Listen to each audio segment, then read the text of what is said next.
You're listening to the Think Unbroken podcast, and I'm your host, Michael Unbroken. I'm an author, speaker, coach, and advocate for adult survivors of childhood trauma and abuse. In this podcast, you will learn how to transform your trauma into triumph, turn breakdowns into breakthroughs, and go from victim to being the hero of your own story. You can learn more at thinkunbrokenpodcast.com, and of course, check us out on Apple Podcasts and Spotify at Think Unbroken Podcast. We have so much information in the world right now. Sometimes it can be overwhelming. And also sometimes we're missing key pieces of information that could forever change your life. Like maybe what's inside of your brain, what is actually happening, what's transpiring on the day to day. And for many of us who have been through traumatic experiences, maybe people like me who have played sports and have more concussions than you can count. And for those of us who just need to know, why are we not getting more information about what's happening inside of our brain?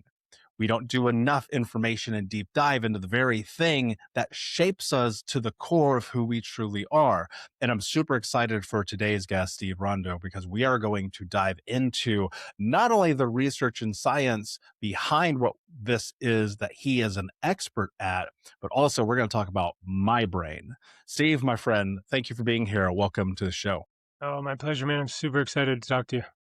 Yeah, me too. For those who are listening, who have no idea who you are, what you do, why should they listen to our conversation today? I think they should listen because we're going to try to unpack and answer the question, are we treating the story or are we treating the brain? And what's the difference?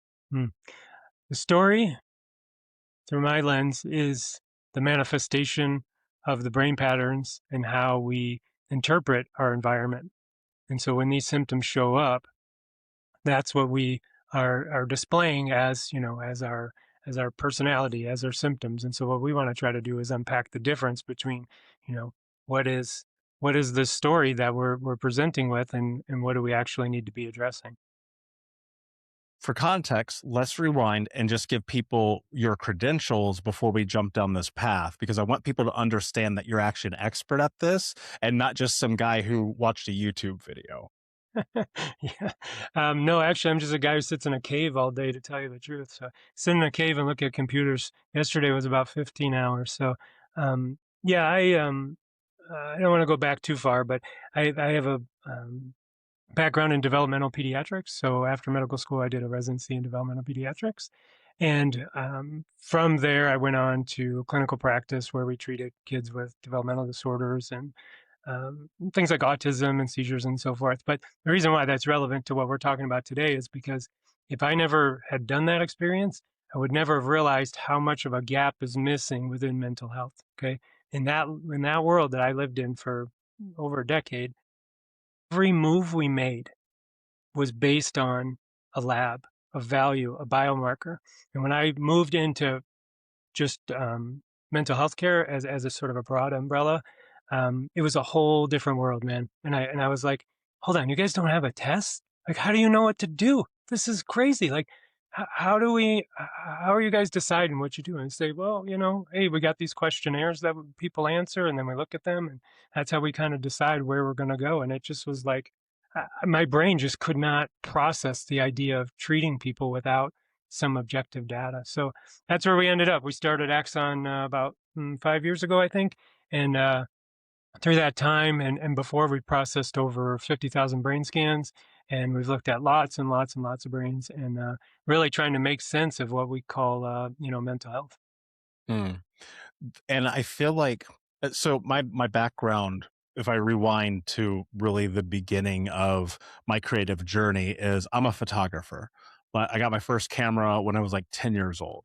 And to this day, I still own a photography company with a couple of partners. Camera's just always been in my life. But there's always this thing that people say when it comes to photography, and it's that a picture is worth 1,000 words. And one of the things that I think about a lot in the mental health scope of things is we don't have the appropriate pictures, and yet we're trying to apply words to people to make sense of them. And you see this in the DSM all the time, where we relate to symptoms that are 70 years old as Bible, and you're like, wait a second, something is so disconnected here. let's talk about first, I guess, the importance of being able to put words to the picture and why that actually matters so much. So I think it's really important to have the objective data there because I think a lot can get lost in subjectivity, right? When we talk about this in the context of trauma, I mean, we have so much stuff that we all bring with us from our past, and it gets sort of muddied in the waters. And how people present clinically is all different. And if you take, we go back to the DSM, for example, the Diagnostic and Statistical Manual, we could have the same diagnosis, me and you, and not share any of the same symptoms. That's mind blowing. Imagine another field that would be like that, where we don't share any of the same symptoms, but we have the same diagnosis, and yet we're supposed to treat with no objective data, just a questionnaire that says, rate your depression. Imagine if we did that with our cars. We took our car in. My dad was a mechanic. Take my car into my dad. I say, "Hey, Dad, my car's making a noise." He goes, "Well, tell me, what kind of noise is it?" "Well, it's kind of loud and it rattles." "Well, rate the noise on 1 to 10." "Well, maybe it's an 8." And then he just starts changing parts. Like that would be crazy. That would be crazy. We would never Yeah. do that. But yet, that's what we've been doing since Abe Lincoln was around in the 1830s. Is listening to people's stories and trying to make sense of it, which is great. We do need to have a common language, but it doesn't. It gives us this false sense of understanding, and I think that's really the core issue. Is that even though we may have all agreed on the diagnosis, it doesn't tell us anything about what's going on underneath. And I know that you've, because we've talked about this, but I know in your own journey with different treatments and so forth, it's like, yeah, I mean, it's totally different from someone else's journey that had ADD or had anxiety or insomnia. It's like, yeah, we got to put data to the to the symptoms, or else it's just we're just throwing darts, man. Yeah, and I think one of the things that comes up for me as you say this is, medical malpractice is the third leading cause of death in America.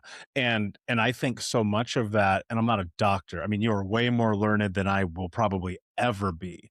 And I look at doctors and people who can go through the slog of effectively doing what you've done. I'm like, these guys are geniuses and they're hardworking, and I just don't have that in me. And so I try to be delicate in the way that I phrase this, but when I look at the information and look at the data, and then I have my own experiences, I just came on the backside of being incredibly sick. And the very first thing the doctor said is, I'm going to give you an antibiotic. And I said, well, I don't want to do that because I had C. diff that was antibiotic resistant Mm, 10 years yeah, ago. yeah, And I do not ever want to have that experience again. And Steve, he looked at me like I was out of my fucking mind because I advocated for yeah, myself. And that's a thing that happens. And so I think that there's the part of it where we have this data and this information. And like, with AI, everybody wants to be their own doctor. I'm not that. I just have data to support this. And so when I hear what you're saying, my first thought is, why don't we have more data based on you as an individual? And so where's the mistake in the medical system happening where I hear this and then I have the experience with you, which I'm sure we're going to get into a little bit. And my first thought is, this is something everyone yeah, should do. yeah, Why is this not happening? yeah. I mean, I'm telling you, my God. I mean, it's I don't want to spend too long on that because it's a frustrating thing to talk about, but I think there's so much optimism from the data in, whether it's parents helping their kids or having tough conversations with teenagers or even stuff we're working on now with couples so that the couples understand each other's brain patterns and it's not just a personality conflict. But yeah, I think it goes back, a number of years in terms of where psychiatry's been burned in the past. I think it's been burned in a number of areas. This whole neurotransmitter theory. Depression is caused by low serotonin, and I think doctors get sort of jaded by some of these promises. The genetic tests and so forth. It's like, yeah, it kind of works, but it doesn't really, and sometimes it does. And so I think there's a healthy level of skepticism, and I think there's also, when it comes to the brain scans, specifically in psychiatry and in mental health, there's a territorial challenge. Okay, like who oversees this? Who's the expert in this? I personally, I don't think that profession exists just yet. The person who interprets the scans, translates the scans to the patients, that doesn't really exist. Is it the neurologist? Is it the psychiatrist? Is it the therapist? Like, who takes that lead, you know? See, we do this for the docs and for the providers to train them, and teach them what the scans mean and how they can translate it, but it's a whole new language. I mean, I always use the lame joke, you know, it's Greek, but it is Greek because, you know, e.g. words are in Greek, but it's a lame doctor joke. But it's, you know, it's really, it's a challenging thing, you know, who's gonna take this, you know, who's gonna take the lead. So I think that's an area that some friction within the field. You know, there's a lot of docs who are interested in this, but it's like, man, they're grinding. They're seeing 20, 30 patients. Like, when do they got time to go learn all this stuff? I mean, this is what I've done in my cave for 15 hours a day for the last 20 years. And Steve, I think that's all incredibly valid. And I want people to understand, like, and even medical professionals, they're doing their best. We have the information that we have. And now I think we get more information than we've ever had. Right. But let's walk down this path of understanding the brain a little bit more. I think that the big misconception, and even the misconception that I felt prior to the scan that I did with you, was I had this conversation with the doctor. I said, "Hey, I've been diagnosed with ADHD since I was 7 years old. But, I'm 40, so back then it was just ADD.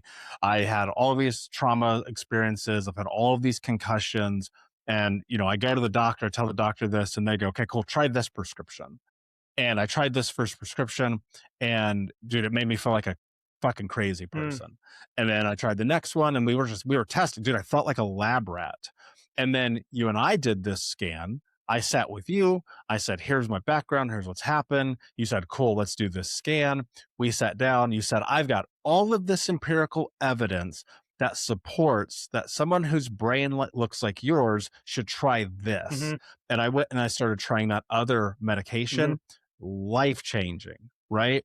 And so I think about this. I think about the idea of being an advocate, but let's start with what we're finding in the brain, because I think that this would be really beneficial. What is it? I mean, you've got data on 50,000 people plus me, and you've sat and you've done this time and time again.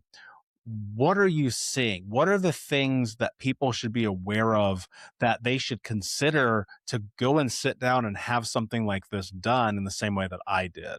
What are the findings where you're like, oh my God, if people knew this? Yeah, I mean, there's so much to unpack there, man. We could just like probably go on for days, and I love your interest in it too, which makes it even more fun. But yeah, I think, you know, one of the red flags, at least from your story, is when the treatments that should work don't work. You know, in in day to day practice, I mean, not to oversimplify, but ADHD treatments are generally pretty straightforward when you have straightforward brain patterns. Okay, when you don't respond to treatment typically. Okay, and I know because we talked about this before the show, but you don't mind me sharing, is that you have two particular patterns in your scan that we did, and this is just two that we know today. Ask me in a year, we're going to know way more.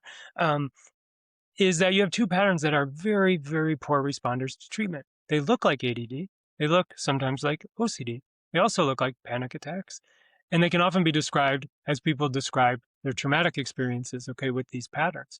But they respond so poorly to most treatments, okay? Now, you take the story out of that, then the words, your individual words, my filters, and you just look at the data. You just look at the data and you say, hey, Michael, man, I see this pattern in your brain where your brain slows down under load, like under challenge. When your brain is challenged, it slows down. It can make you check out, and that's where the discussion starts. Like how does that feel for you? Does that resonate with you? Does that feel like an experience you have? You know, and you're like, yeah, man, that like all the time. And you know, for a while, like that's why I was drinking every day, or that's why I was smoking every day, or like whatever it was. You know, and I think once you start to see the world through that lens, it becomes incredibly validating for why people are experiencing, you know, what they're experiencing. And then of course validating for the providers who are struggling to try to help these people. I mean, these are very good hearted people here trying to help everybody. We're just doing it with old tools, you know? Yeah, and the experience, it's very true. Like, you can feel validated or invalidated. And as I sat with you and you're like, hey, you have a brain that looks like this, it's probably not going to be as effective in terms of treatment with some of the things that you're trying. was the first time that I'd ever felt like I actually had data. Like, and I feel like I've always been a very data driven person, but I'd never thought to myself, hey, I should do this brain scan thing. Let's talk through the process because we're going to go a little bit deeper. But what is it? Because I know people are probably like, well, what is a brain scan? What does this do? What does it look like? What is this process and where does it originate from? Yeah, so there's when we use the word brain scan, it encompasses a lot of different imaging techniques, and so what we're doing particularly is EEG. It's a 100-year-old technology. Okay, it's not new. What's new is, or relatively new, is that we're taking the data and turning it into pictures and quantifying it. Okay, so historically, if someone got an EEG, like you probably did, or maybe I don't know, when you had your head injuries, that data is used for neurologists to interpret for seizures. Okay, did you have seizures? Is there a lesion of some sort? And you can tell that through EEG, among other technology. What we do is take the EEG data, and this is done all over the world, and turn it into quantifiable tables where we can look at actually how much data is there. And now, because of AI and all these sophisticated tools we have, we can take thousands and thousands of data points and make sense of it so incredibly quick. And so that's really what it's all about, is to take that data and look at it and say, okay, here's what we understand of people who don't have symptoms. Here's what we understand of patterns like this. How does that relate to your lived experience? And I think what the key of this is, and really in the theme of your own, what you've built here with your podcast, is that, and this is really tempting avenue to go down, is to think, what's wrong with my brain, or what's wrong with this person. And what we've learned over the years, okay, and this didn't come naturally. What we learned over the years is that there is really no normal brain. Okay, there's abnormal in supportive environments, and then there's abnormal in unsupportive environments. And when those two things happen, that's when people have symptoms, right? So when you have patterns that, we'll just say, for example, of negative self talk. We see this a lot in peak performers. We see it in high achievers. We see it in professional athletes. We also see it in some of your earlier podcasts I was listening to, and I can hear it in the voices of the people talking, where they blame themselves and they get hard on themselves and they wake up with shame all the time. Like, those patterns, we can measure that, okay? And when we do, it changes the whole story, right? Because now we say, hey, Mike, tell me about your self-talk, man. Like, what does that look like? Like, how do you get, hard on yourself for this or that or whatever? So yeah, I mean, I think it really just comes back to having that information, having the data, and starting those discussions and saying, hey, what type of environment is this pattern in? Okay. Now, one more thought about that really hits home with me is that about 2 years ago, we got our first husky. Okay. We have two now. Okay. And I was bouncing back and forth between Arizona, I have family, Colorado. And when the Huskies are in Arizona, they're miserable. They're miserable. They sit in front of the fan and they pant and they're hot. They don't want to go outside. They don't want to play. They're miserable. Okay. We bring them back to Colorado. They're up in the mountains. They're in Winter Park. They're in the snow. They don't want to come inside. They're happy as can be. It's the same dog. Okay. But it's two totally different environments. If I evaluate those dogs in Arizona, they're depressed. They're amotivated. There's frankly something wrong with them. Like, what's wrong with your dog? But we bring them back here, they're the happiest dogs that can be, and this is how we look at the brain patterns: is what is the environment that this brain is trying to survive in, whether it's an abusive, it's a neglectful, it's, whatever it is. And is that compatible with the patterns that we see? Can you look at someone's brain and determine whether or not they had childhood trauma? Yeah, it's a great question, and it's a hard one to answer at the moment. It's hard, not only, academic setting or in a podcast setting or whatever. It's challenging. And so what we don't quite understand yet, in fast forward a year, maybe we'll have more understanding, is it the chicken or the egg with some of these patterns? Okay, so That's where I was going yeah, and that's exactly. what we don't quite know. My sense is that these patterns are relatively stable. Okay, we've looked at lots of them, and some of them are more stable than others, but we know which ones those are. They're relatively stable, and when you expose someone to a traumatic experience, let's just say war. Okay. And so we have these vulnerable patterns. So I sort of view them as like a resilience pattern. When we have these patterns of lower resilience and you expose them to trauma, adverse childhood events, or war, whatever, those people tend to fare less well. Okay, those are the ones who come into the clinic and say, my childhood sucked and I'm here because I have blah, blah, blah, blah, blah, blah, blah, all these symptoms. Okay.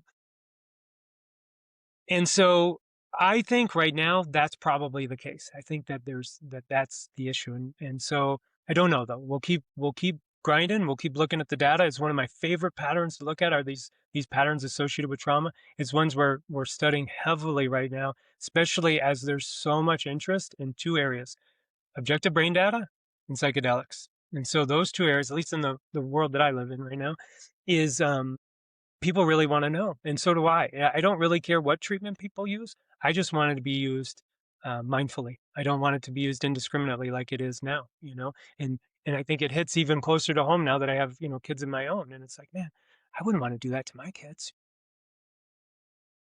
One of the things that I was thinking about as you were talking just now is I interviewed Dr.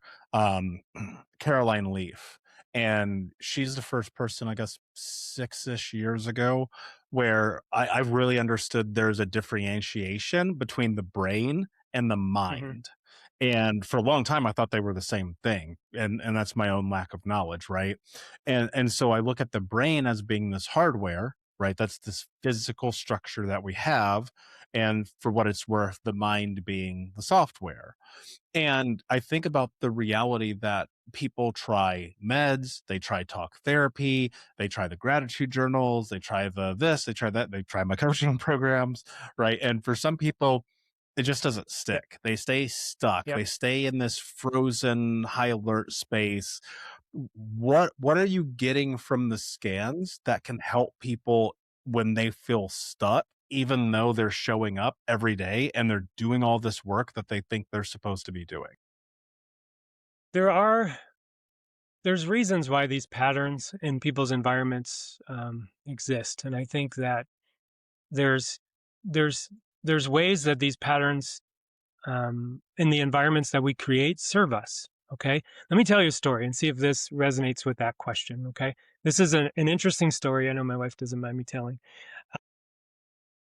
A while back, so I used to race bicycles. I was a big bike rider, and we went for a bike ride. And she wasn't hadn't been riding as much. And I said, I leaned back. She's probably 30 yards back. I said, "Hey, how are you doing?" And she catches up. I slow down, and she goes on for about 10 minutes to tell me all the reasons why she was so far behind. Oh, my lungs today, or allergies, or my feet, whatever it was. I said, no, no, no. I'm just asking you, like, how are you doing? Are you having fun? Like, how are you doing? It was very black and white. My brain patterns, black and white. Hers was something's wrong with me. Okay. So no, I'm just curious. How you doing? Didn't think much of it. We're going out that night. We have a date, and she's getting ready. She puts on a green shirt, and I said, "You're going to wear that shirt?" And she goes, "Well, what do you mean?" She goes, "You wore that shirt earlier." I said, "No, no, no, no, no. I'm just asking because I want to wear a green shirt. I didn't want us to match. We take a picture. We're going out, like, whatever." She goes, "Oh, oh, I thought you just meant because, you had that shirt on, or, I was wearing this one earlier, whatever." I said, "No, no, no. I'm just asking. Okay. It's black and white question." So it made me realize later that night, though, is that me and her, you and me, whoever, we walk through this earth together, side by side, experience the day the same. And at the end of the day, when we're done, we had a totally different day. We have these filters. Okay. So when we talk about hardware and software, we're working on a paper right now where we talk about these brain-based filters, and we take all of the information that comes in, we view it as through a neutral lens. Okay. It's just data. It's just data coming in. War, fires, drought, whatever. It's neutral. Okay. And depending on our brain-based filters that we have, these filters we can measure will determine how we assign it a value. Is this boring? Is this threatening? Um, am I being judged? Um, do I need to shut down and sort of retreat? And so when we understand the filters through which people experience their life, all of a sudden things make so much more sense. Why someone responded the way they did in traffic, why someone got mad at you, why someone, why you feel like you're being judged, why you smoke pot every day and then get up feeling guilty for doing it. Like what are those things? Like they're not like these mystical things that just sort of happen. Like you can you can look at the brain patterns and you can start to make sense of that stuff, and it becomes incredibly validating. do you see, because you mentioned negative self-talk, Uh-huh. and for years that was me Mhm. every single day, all the time. Yeah. And again, this is that thing about nature versus nurture. I go, well, is that because I grew up in an abusive household Right. where everyone was mean to me all the Right. time, and then in schools that was reinforced, or is that actually a brain pattern? I mean, when you get into kind of the nuance of this, Right. can you identify whether or not that nature versus nurture conversation exists here, or do we still not have enough data? Yeah. And the reason I ask this question, because I know a lot of people who are amazing high performers, me, some of my best Yes. friends, and we still do, we battle this shit all Yeah. the time. Oh, And it's a constant checking of like, yo, you can't say that. And even when I'm around people, Steve, the thing I started doing, I don't know, 6, 7 years ago, someone would say something mean about themselves. I'd be like, why did you say that about yourself? And I would just question people like in that moment.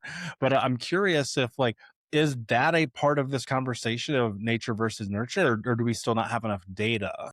I think it's both, Mike. I mean, it's you've hit on a couple things, and I think that technology has given us a model and a language for us to converse around algorithms, right? So if I search up um, anything, like I was looking up golf clubs for my kid the other day. Now my algorithm is all golf clubs on social. It's all golf clubs. So if you have what's called a negative external bias, okay, you can measure that.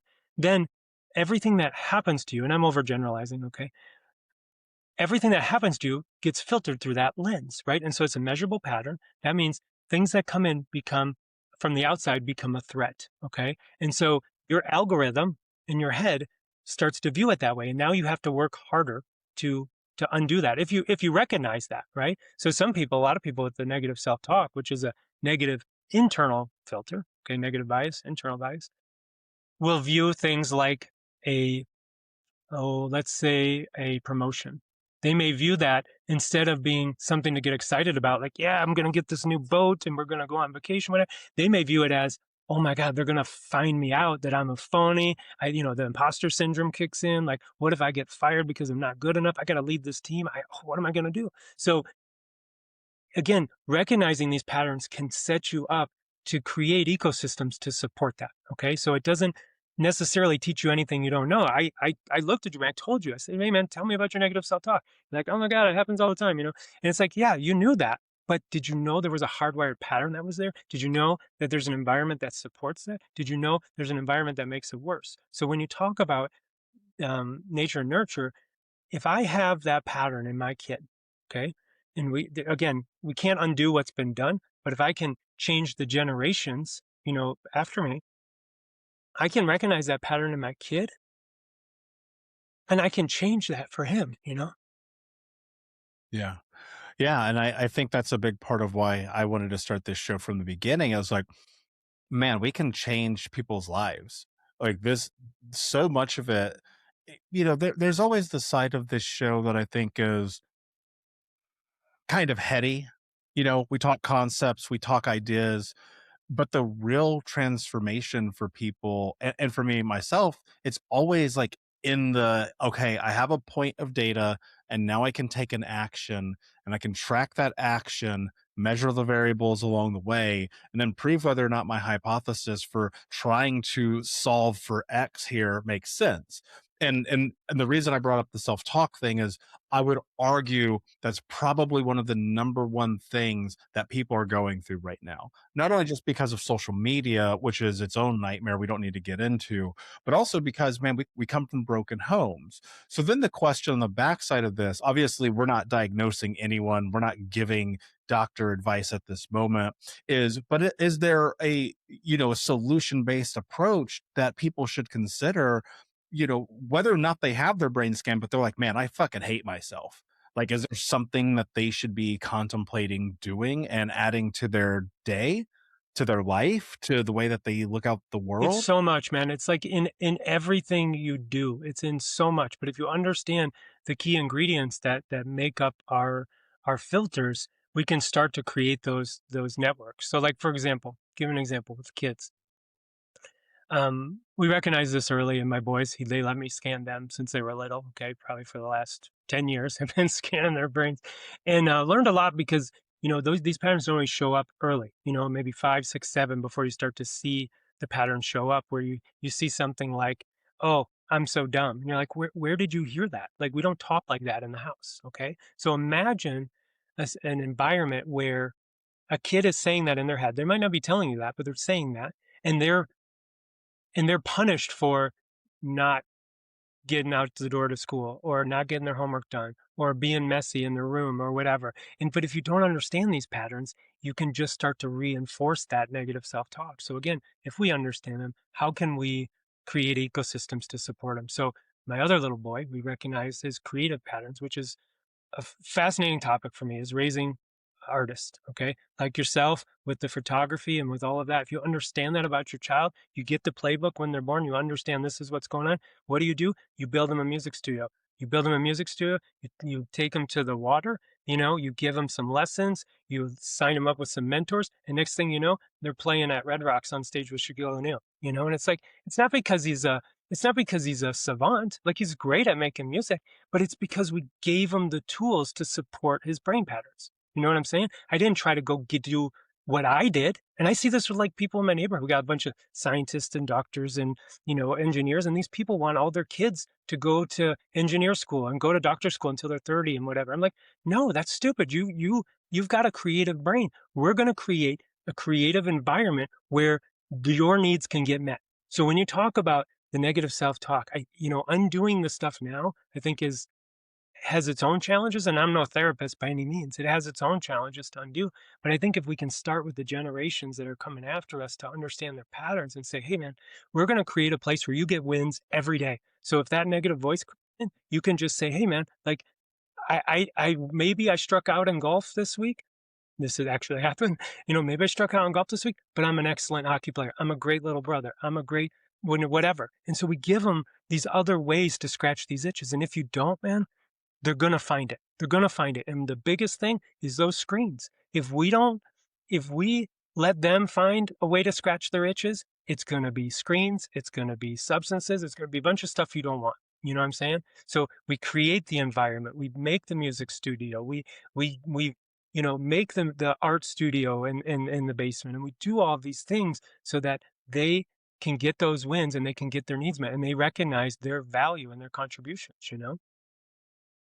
I wrote a note as you were talking because I was listening to David Goggins, who obviously is a very famous super athlete. I don't even know how to phrase. He's in his own category.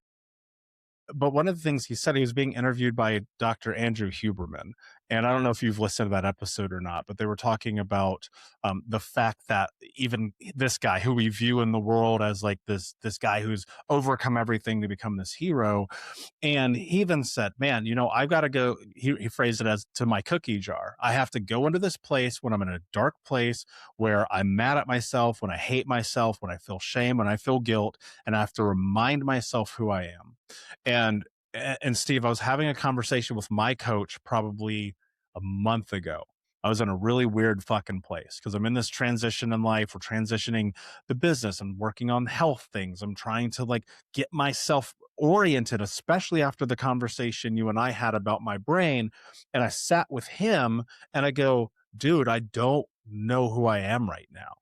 And he goes, you have to remind yourself. And it's crazy because there was so much of this interesting sense of like overwhelm of all the accomplishments, of all of the journey, of all of the impact, of all the, I mean, I've got hundreds of messages from Yeah. people like, you changed my life, all these things. And as I was sitting here in this conversation with him, it's exactly what we're talking about right now. I'm like the childhood trauma guy. You know what I mean? People come to me in the worst place of their life. I speak on stages about adversity. I follow, but it's like it fucking impacts me too. And the thing that I have to come back to is it's like maybe it's not me building my own art studio, but maybe it's me doing that other thing that I need that fires me up and drives me, which in this moment is me spending more time public speaking, really growing that thing because that fires me up. It really excites me. But I had to have this conversation with my coach. And on the backside of it, I wrote this note to myself and it said, remember who the fuck you are. And I think that's the thing that sometimes people have to be able to step into is it's like the worst thing that you've ever done doesn't Yeah. define you. And the worst thing that's ever happened to you doesn't define you. And yet, because we look out into the world in the social scope and our brain makes meaning of the experiences that we're witnessing because it doesn't know the difference between fiction and reality, we think everybody's having a fucking dandy life. Everything's great and it's not, dude. Like nobody's life is as good as they're portraying it to be. Nobody. I don't care who they are. So I think that a big part of it is maybe there's something in the reward system here where that giving ourselves our own accolades, taking our own flowers can offset that experience of the negative Yeah. self-talk. Yeah. 100%. We have a clinic in Hollywood that we do scans on. So we get a lot of, you know, people through there, recognizable names. And the stuff that they're struggling with, man, it's the same. It's the same stuff, man. Family stuff, substance stuff, self-talk stuff. I mean, it's all the same, man. No one's immune to that. But yeah, I mean, I think that's super powerful, man. The stuff you were talking about, and is very, very real. Now, two things you got to remember. One is that that's the world through your filters too, because you have your own filters, just like I have my own filters. It's like, we go on vacation. My kids want to rent jet skis and go scuba and go do all this. And I want to sit on the beach and read a book the whole time. And like, nobody bugged me for like a week. And so, those are our filters. We're in the same place, but we want two totally different vacations. And I think the other thing too is that, we've touched on and spent a lot of time talking about two filters, one having to do with this sort of trauma and shutting down, and we talked about the negative self-talk filters, but there's a lot of other ones. And when you put all those together, you have a lot of different combinations, right? So we usually don't just have one that stands out. There's usually a few. And so there's all kinds of stuff that's happening. We had someone the other day, actually, we were talking about a filter. This time of year, the school calendar really starts to fill up. Spring activities, testing season, and that final push toward the end of the year. It's a great moment for kids to stay focused and build confidence in what they're learning. That's where IXL comes in. IXL is an award-winning online learning platform that helps kids truly understand their schoolwork, from math and reading to writing and science. It's designed for pre-K through 12th grade, with personalized interactive content that adapts to each child's level and pace.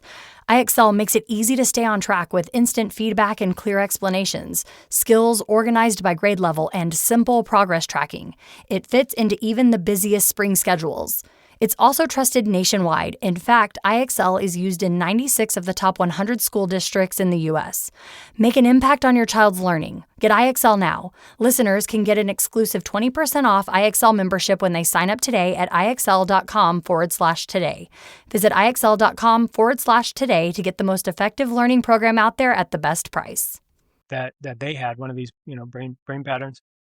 And I said, and this is going to sound so bizarre, okay? I realize. But I said, tell me about your relationship with animals. I said, when we see these patterns, this combination, it's very common in our animal lovers and people that work with animals or veterinarians. We have a lot of vets because we got CSU up here. So this is a vet school. I said, tell me about your relationship with animals. I said, because a lot of people that have this pattern tell me I would rather hang out with my dog, my cat, my guinea pig, whatever it is, than people.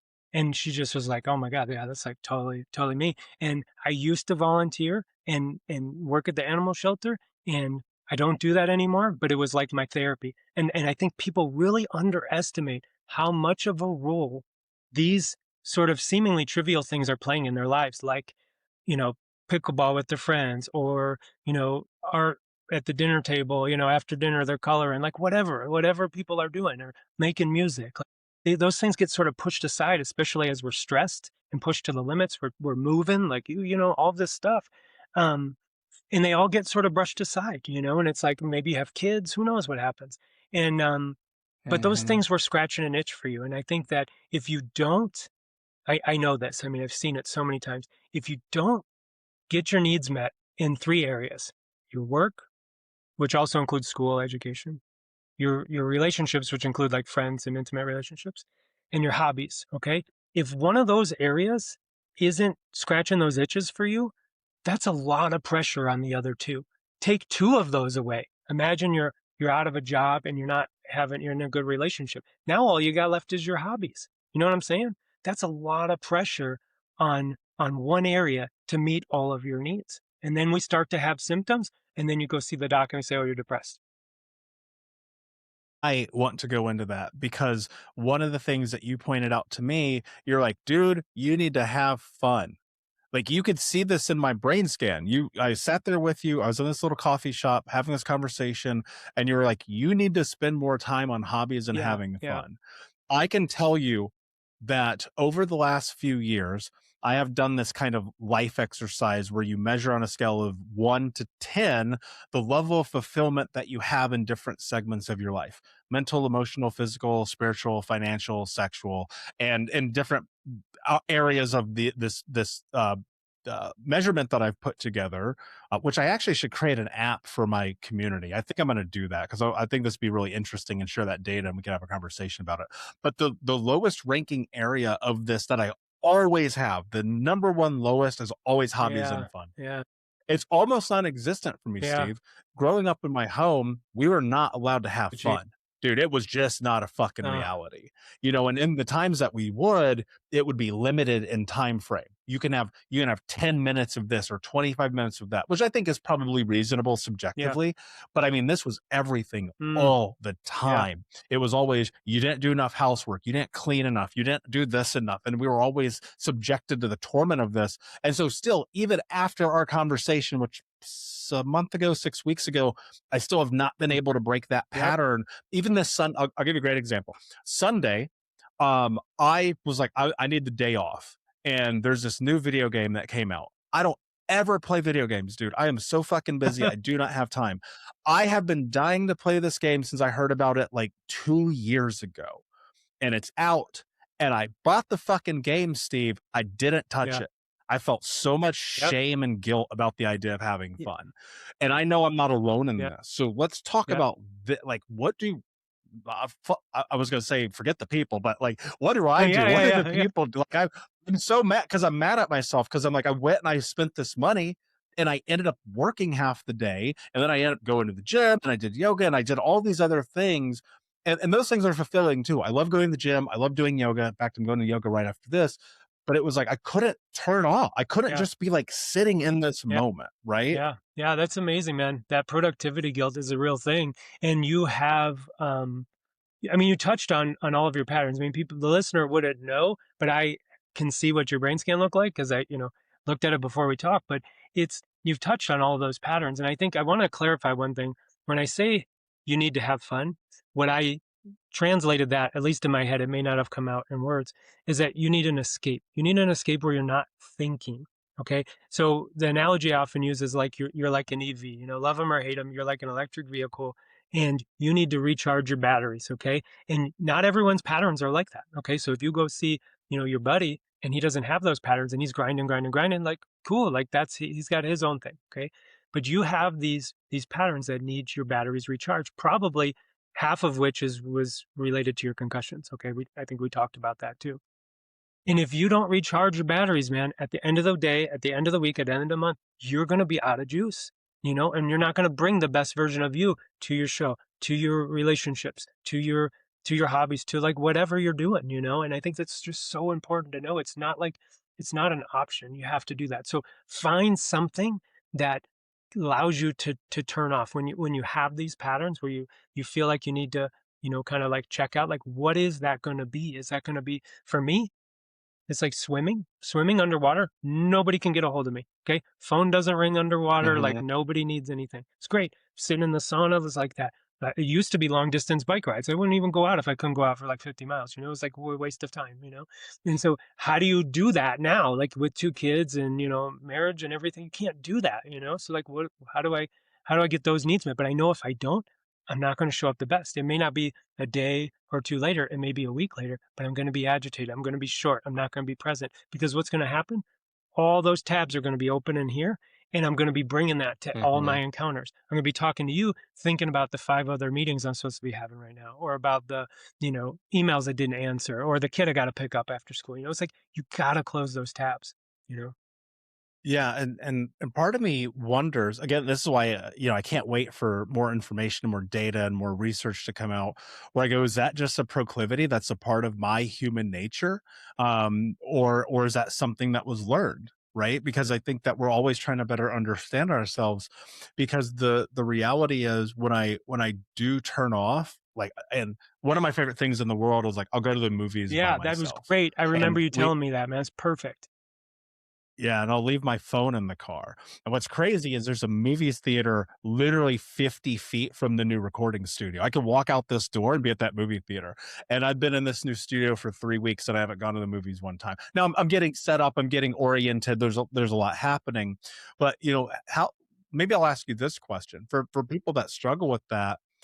How important is it to, like, maybe schedule that into their life instead of it being this sporadic, I'm going to hit a wall if I don't stop? Like, do you preemptively create the space for that to Yeah, I think exist? you've done a unique job of creating such a great ecosystem for yourself with the patterns that you have. And we talked about this too, I remember. But you have assistants that help you in so many different areas.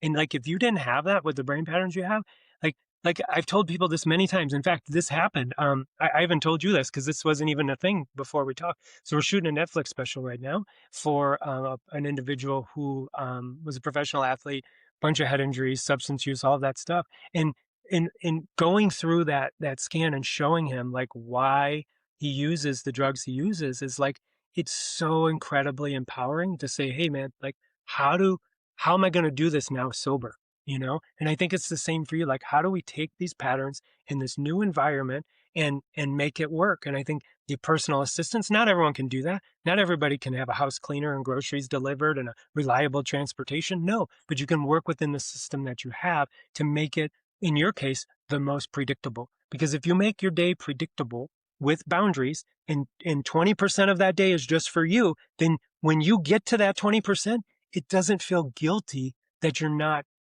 putting work into the show because that's your scheduled recharge time. It's non-negotiable. It has to happen. Okay. So that like when you're on the airplane and they if you're listening, I don't know who listens anymore, but hopefully people listen.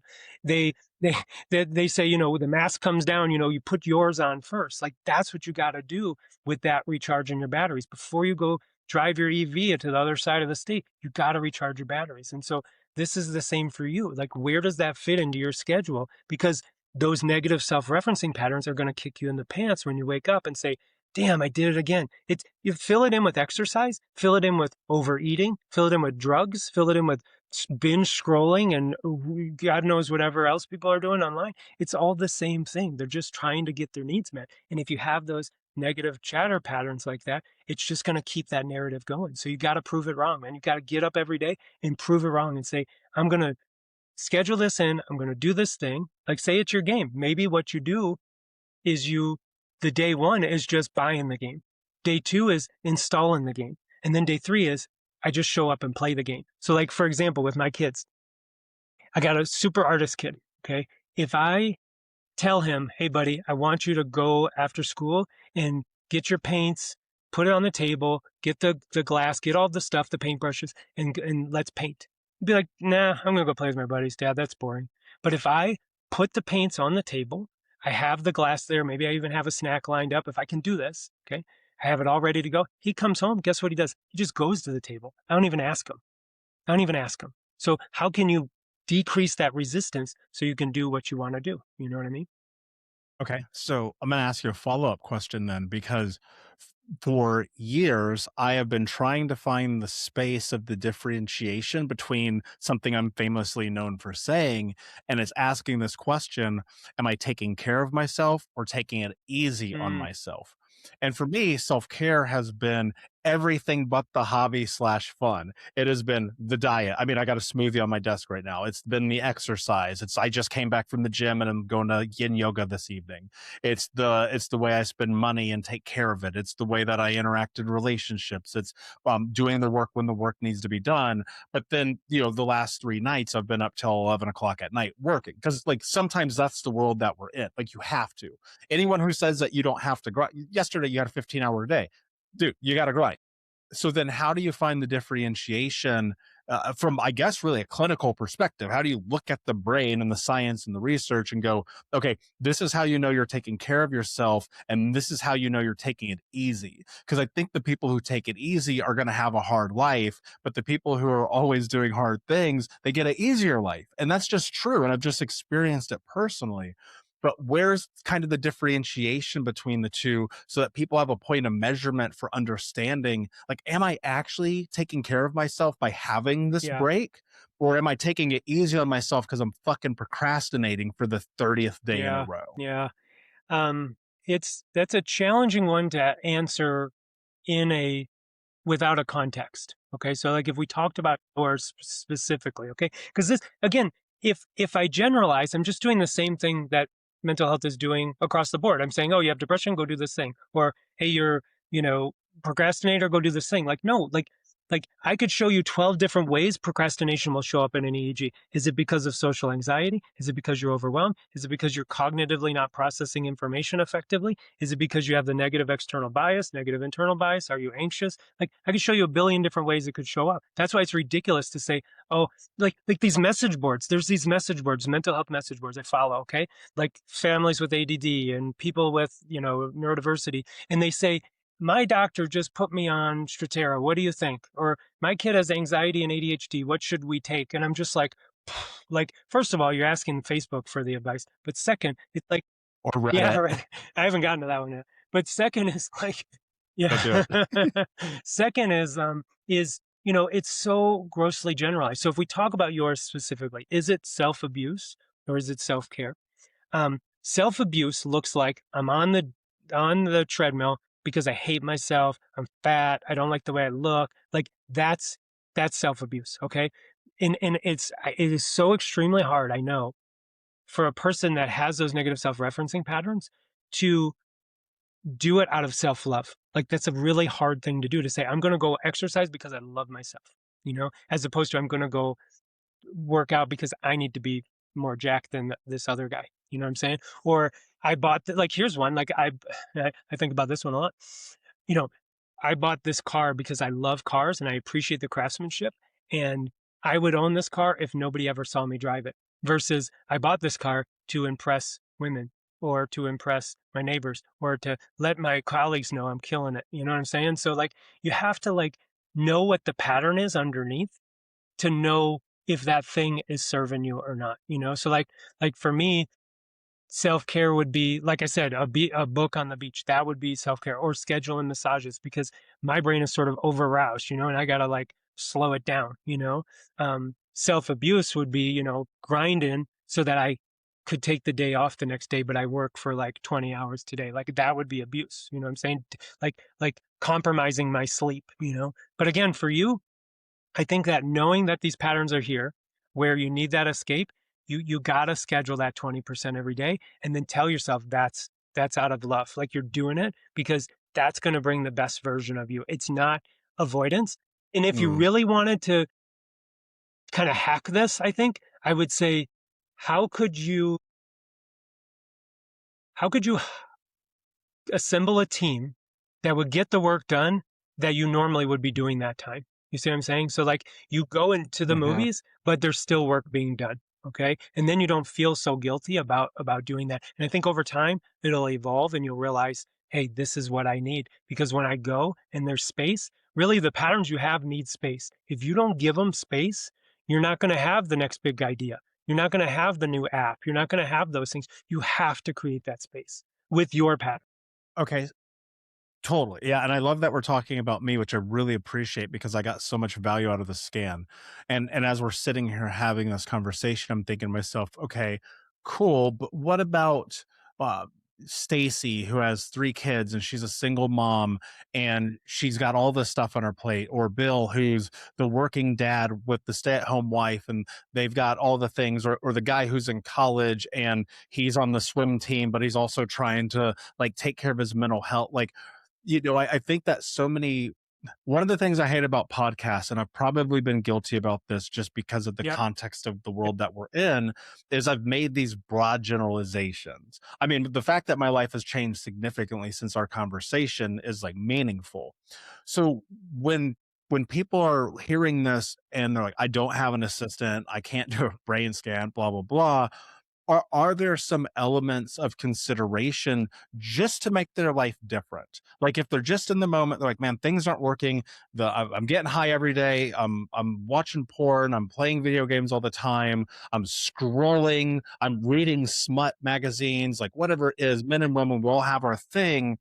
Are there maybe 2 or 3 different things that they should be taking into consideration where it's like, I should be controlling my life by doing Yeah. X?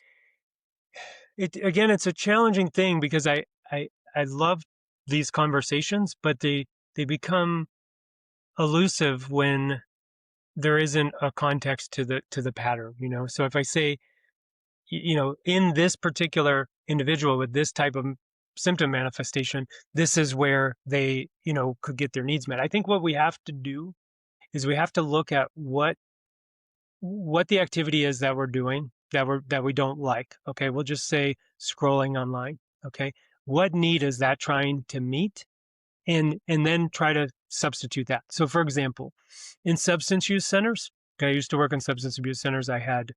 We have a lot of brain scans from individuals struggling with drugs and alcohol. What ends up happening in those centers, which we don't generally like to talk about, especially people in that space, is the outcomes are generally not very good long term.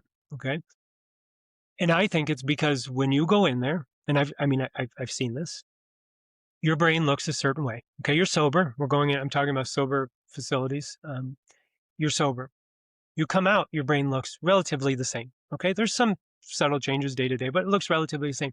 You've taken away that substance, but you haven't replaced it necessarily with anything else. So how are we going to get that need Mhm. met? Okay, like our our special that we were shooting. You know, we're talking about a race car driver here, and you know the guy can't race, so he's doing coke and everything else, and like but crack, all kinds of stuff. It's like, well, yeah, of course, you're used to driving 200 miles an hour.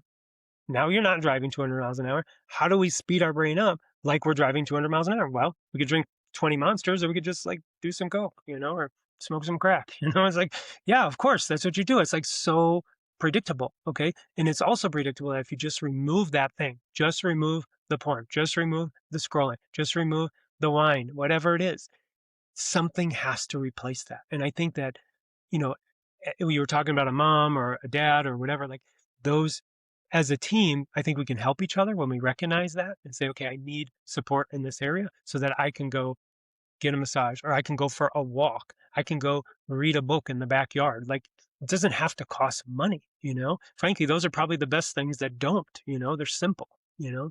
And so yeah, I think it comes down to what is the behavior and what is the need that's being met by that. And some of them aren't intuitive, especially ones that have to do with like screens. Those ones tend to scratch a lot of itches for us. You know, a lot of this, um, getting the wins, the stimulation, the checking out, the social connection. Those things all can get met in that computer in your pocket. You know, and that's a really hard Mhm. one to replicate. So again, we have to figure out like where those where those things are fitting into our lives and how can we replace them, because if you just remove them, it's not going to work, man. It's not, it's going to be hard to go from smoking and drinking every day to just going and doing yoga. But if you do yoga, you go fishing, you're meditating, you got a supportive spouse, you've got an ecosystem that supports you, like, yeah, you're setting yourself up, but you got to understand that if you don't, it's just this elusive thing that just sort of shows up, because again, you got the overwhelm pattern, and you have a breakup, you move, the economy, like something happens, like you got to know that pattern is going to get triggered very soon. It's coming. So what are you going to do? You know? I think you're spot on because when I went from I was 350 pounds, smoking 2 packs a day, drinking myself to sleep, yoga, you talked about replacing something. It was like I had to challenge myself. I think there's probably a really good parallel between a physical Mhm. challenge and overcoming an Yeah. addiction. This is anecdotal, I guess, because it's my experience. But the thing that I found was I would go to do Bikram hot yoga. There's an amazing facility my friend Hajan owns in Indianapolis. It's called the Hot Room. If you happen to be in Indy, Very go there. Tell her I said stimulating, hi. right? The heat and all of that And is very stimulating. dude, well, it was fitting because I grew up wrestling. And so for 10 years of my childhood, I was in a scorching hot, disgusting room sweating, wrestling. And so it was like, you can't smoke cigarettes and go and be in one of Mm, those rooms. You just mm, can't. It's just such an awful mm. experience, especially if you're doing like a hard flow, right? And there's like, okay, well, I'm slowly getting out of cigarettes. But then it was like, all right, the next physical challenge would come. Like, yeah, but I'm still drinking. I'm fucking waking up hungover every single day. All right, what do I need to do? Oh, I'm going to do CrossFit. Now I'm doing yoga and CrossFit. And then the thing that happened is, Steve, I went yoga, CrossFit, became a certified personal trainer and nutritionist, got jacked. I'm talking about, working out constantly. I had replaced addiction with addiction. And then it was like, I got balance. And then I was out of balance. I was just always trying to figure out the thing that worked for me. Right. And I think most people are going through that. I look at everything in life as and like we can do this and we Mm, can do that, not yeah. or. But there's a part of me that wonders, are we all just Mm, addicts? Because we're always chasing yeah. dopamine. We're always seeking this thing of pleasure. Like if I told somebody on the backside of doing something difficult, they'll have an Mhm. orgasm, it's like they'll sit down and write the Yeah, term yeah. paper. But if I'm like, you'll get the degree, they're like, I'll get to it eventually. Right. And so I'm just wondering, like, you've had 50,000 brains in front of you. Are we all just addicts trying to navigate Yeah, I life? think the challenge is that addiction has a definition, of course, just like anything in the DSM, right? So we have, substance addiction and behavioral addictions, but I think that you're onto something. And the way that I've worded it, it's not so much that we're addicted, but we're seeking to have our needs met. Okay, we're all trying to get our needs met. We don't do things that don't meet our needs. I'll give an example. There is a sporting goods store here in town. It's called Shields. It's an amazing sporting goods store. I have no affiliation, but it's a very cool store. You walk in, there's a giant Ferris wheel inside. Okay. Yeah, I've been there. it's It's crazy. crazy. It's so cool. We Makes just no go there for sense. fun. But this part of it is not fun. My kids say, Dad, let's go on the Ferris wheel. And I say, no, son, that's horrifying. That sounds terrifying. I will never do that. Like how many ways could I die on that Ferris wheel that was probably put together by, some kids or something? You know what I mean? I'm not going on that. But to them, that sounds totally fun. So again, all we're doing is walking around with these patterns, these filters that we don't know exist, trying to get our needs met. Okay. And we get them met through companionship. And I think there's brain patterns that match that way. We get them met through our hobbies, through what we do with our work. I have a buddy, give an example, another one. He's published hundreds of academic papers, hundreds. Okay. If you asked him, he'd say, oh, I like contributing to the field, blah, blah, blah, blah, blah, whatever. What's going on underneath when you really get to talk to him and you think about it through these filters is that he has the negative self-referencing patterns. Someone somewhere probably told him he wasn't good enough. So that then he went and got a medical degree. Then he went on and got another degree after that. Then he went on and published hundreds of papers after that. And it's never enough. And then when he couldn't publish papers, guess what he did? He published a book and just keeps going and going and going. And this is what I think we do. And if we spin it in a socially acceptable way and we become an ultra marathon runner, we're a hero. We're an athlete. We're wonderful. If we spin it in a, socially not acceptable way, we're drunk Uncle Joe over here. You know what I mean? It was just like, comes to Christmas drunk all the time, and it's the same brain patterns. We're just getting our needs met in different ways. So some of the really under aroused brains that we see, like in your case, probably not always that way. My guess is they came after your head injuries. Um, is we seek that stimulating type of thing. So again, we could go to your example of the movies. Like, what type of movie am I going to want to go see versus what type of movie are you going to want to go see? And we do this all throughout our Yeah. lives. This is like, I don't understand how we ever agree on anything. I have no idea because we're all filtering the world through all these different filters that we have. And it's like, if you walk into my house, it's 74 degrees right now. You're gonna be like, man, is it hot in here? I'm like, man, it's freezing in here. We're both right. Hmm. We're Said every yeah, man and every woman man, woman, ever yeah, in a yeah, relationship in history. yeah. And so I have a funny story about that. I'll tell you sometime. But we're both right. We're both right. Neither of us is more right than the other person. You see what I'm saying? So we're just going around trying to get our needs met. And in volunteering, in charity work, and people that do nonprofits and all this like humanitarian stuff, they have patterns in their brain that make them feel good when they do that. You see what I'm saying? And they look like, Totally. I yeah, bet them. yeah. And so you see that work and you're just like, oh man, this is amazing. This is great. No, I think it's great too. But what they've done is they've leveraged their brain patterns for good. You know what I'm saying? As opposed to somebody else who leverages that pattern and they, just complain all the time and they just whine and moan and everything sucks and the world's coming to an end and whatever. And it's like they're the same brain patterns. It's just like, how are we going to meet those needs? So when you talk about everyone being an addict, I think it's really spot on that we are just addicted to feeling of scratching those itches, scratching those itches that we have, and we just don't know it. And some of them look extreme, tattoos and Harleys and all of this stuff. Like it seems very extreme. And then there's other people that are addicted to like sitting in a hammock with a book, and just listening to classical music, and it's like, what's the difference, man? Well, here's one way we can explain it.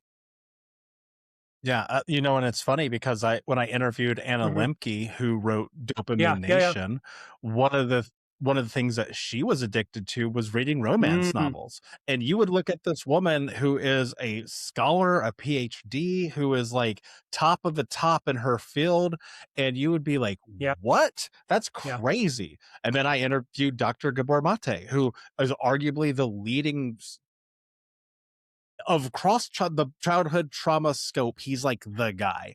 And this dude was addicted to buying CDs. CDs, like compact discs, like he's an addict. And then you look at me and I've shared all of my addictions, which is pretty much anything that makes me feel good.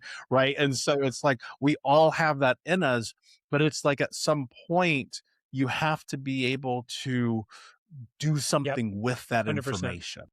And I think that's the thing that I got the most out of our conversation and the scan that I did with you was I was like, oh my God, this makes so much more sense. And then because I'm very type A, I put it into Perplexity along with the transcript from our conversation. And then I said, Perplexity, make me a life plan. And so we built my life into a calendar and into a schedule that, my team is on board with, that my business partners are on board with. And I was just like, this is how I'm going to operate moving forward. And there's still struggles because I'm in the assimilation process.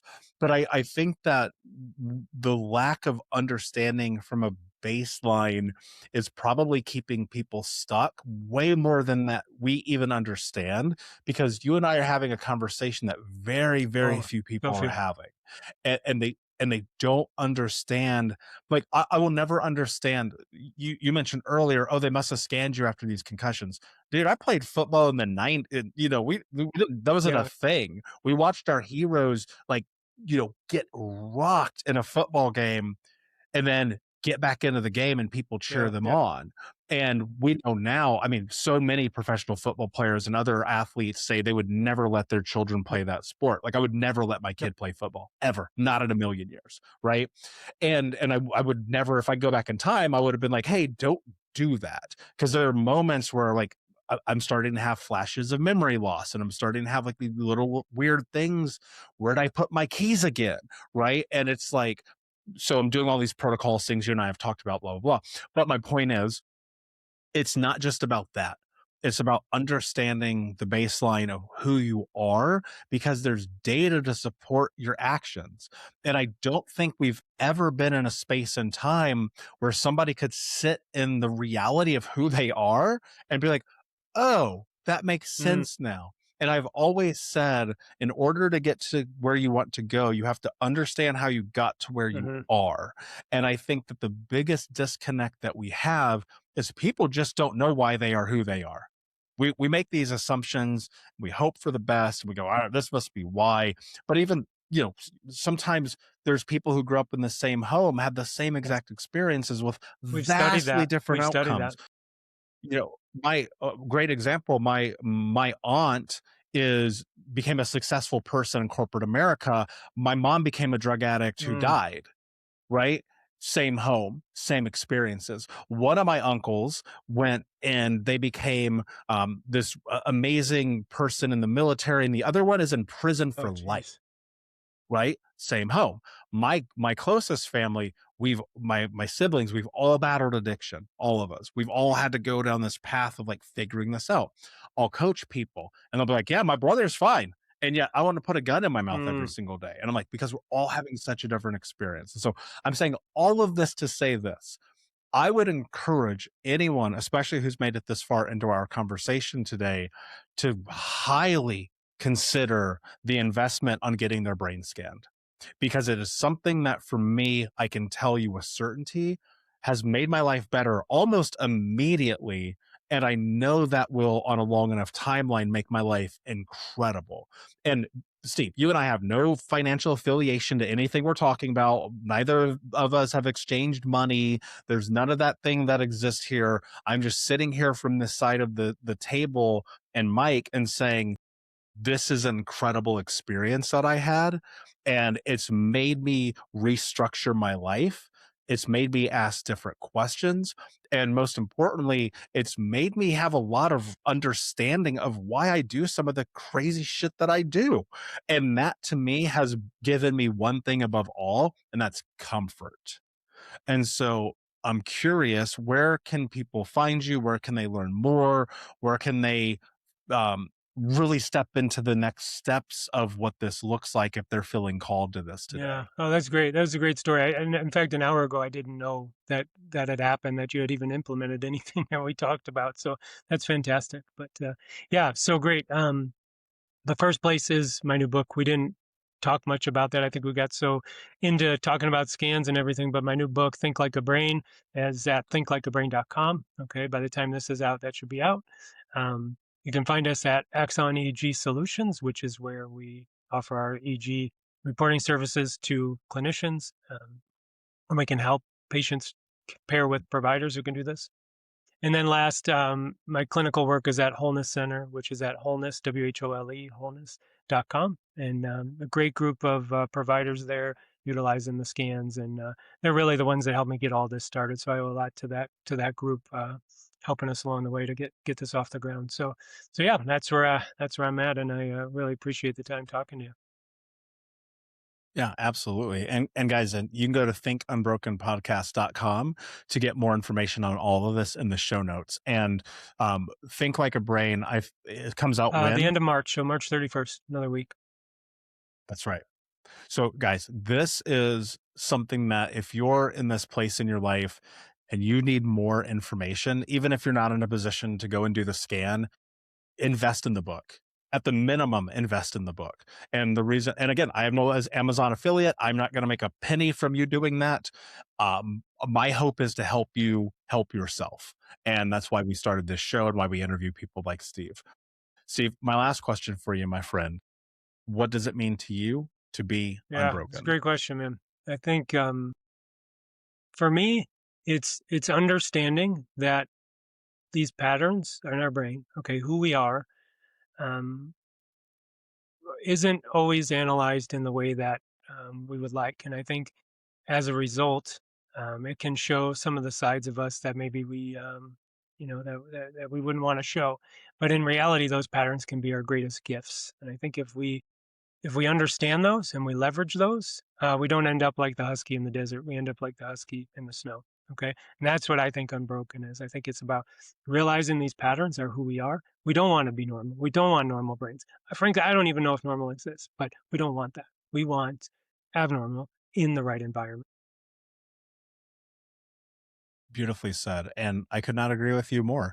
I spent most of my life being like, I'm Mhm. a weirdo, and I'm like, Yeah, I'm cool they're with great. that. So, you know, I want everybody to be able to get to that place for themselves as well. That said, Steve, my friend, thank you so much for being here. Unbroken Nation, thank you guys for listening.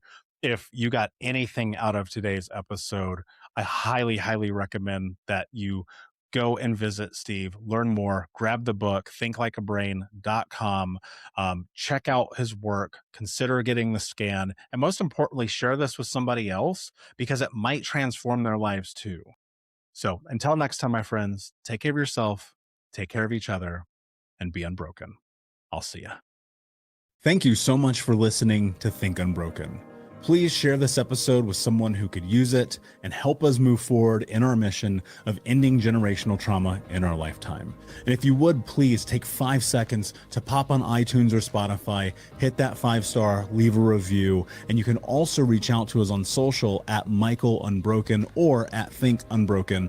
And of course, you can check out our YouTube channel at Think Unbroken. Thank you for being a part of Unbroken Nation, my friends, and until next time, be unbroken.